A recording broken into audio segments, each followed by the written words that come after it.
মায়ের ছেলেমেলে একটা মায়ের ছেলেমেলে নিয়ে চলে গেছে, ইজ্জত মান আর আমায় থাকতে না। ডুমুরিয়ার শরাবপুর ইউনিয়নের বাসিন্দা আব্দুল গফুর মোল্লা কৃষি কাজ করে চালাতেন জীবন জীবিকা। বর্তমানে এলাকায় লবণাক্ততা বৃদ্ধিতে ফসল না ফলায় অভাব অনটন আর মনোকষ্ট কেড়ে নিয়েছে তার মুখের হাসি। ডুমুরিয়া উপজেলায় গত বছর 25 জুলাই শরাবপুর ইউনিয়নের ভদ্রা নদীর 29 নম্বর পোল্ডারে চাঁদগড় জালিয়াখালী বন্যা নিয়ন্ত্রণ বাঁধের 400 মিটার জুড়ে ভেঙে যায়। একই সময় পোল্ডারের দক্ষিণ দিকে ভেঙে যায় বটিয়াঘাটা উপজেলার সুরখালী ইউনিয়নের বন্যা নিয়ন্ত্রণ বাঁধ। এ সময় পানিতে তলিয়ে যায় দুই ইউনিয়নের বিস্তীর্ণ এলাকা।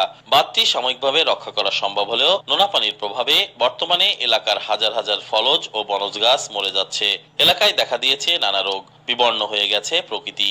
এখান থেকে এই পর্যন্ত কিছু দেখা যেত না, আজকে লবণের আক্রোশে আমাদের সব শেষ হয়ে গেছে।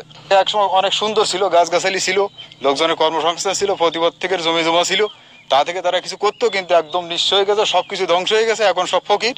নোনার সাথে ঘাবাসরা আছে, চুলকানি আছে, গা ধুইতে গেলে মানে গোসল করতে গেলে চুলকানি আছে। স্থানীয় জনপ্রতিনিধিদের দাবি, নদীর বাঁধের মেরামত কাজে পানি উন্নয়ন বোর্ডের অনিয়মের কারণেই এই পরিস্থিতির সৃষ্টি হয়েছে। অব্দ কর্তৃপক্ষের গাফিলতি, তারা ঠিকমতো কাজ করে না, যে অর্থ বরাদ্দ হয় সেই বরাদ্দ ঠিকমতো ব্যবহার হয় না। অবশ্য উপজেলা নির্বাহী কর্মকর্তা জানালেন, দ্রুত সমন্বিত পদক্ষেপ গ্রহণ করা হবে। পানি উন্নয়ন বোর্ড, তারপরে কৃষি বিভাগ, বন বিভাগ সবাইকে নিয়ে একটা টিম করে দেব। কি কি সমস্যা হয়েছে এগুলো আইডেন্টিফাই করা সম্ভব হয়, তখন আমরা তারপর এটা পাওয়ার পরে আমরা উদ্বোধন কর্তৃপক্ষের কাছে আলোচনা করে সেখানে পাঠিয়ে দেব। ডুমুরিয়া ও বটিয়াঘাটার দুটি ইউনিয়নের 9টি গ্রাম এখন লবণাক্ততায় পুরোপুরি আক্রান্ত।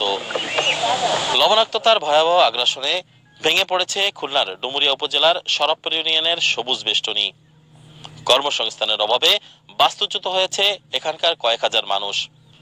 নদী ভাঙন যেখানে বড় সমস্যা, সে সমস্যার সমাধানে নেই কোনো কার্যকরী উদ্যোগ। স্থানীয়দের দাবি, টেকসই বেড়িবাঁধ নির্মাণই পারে এখানকার সব সমস্যার সমাধান দিতে।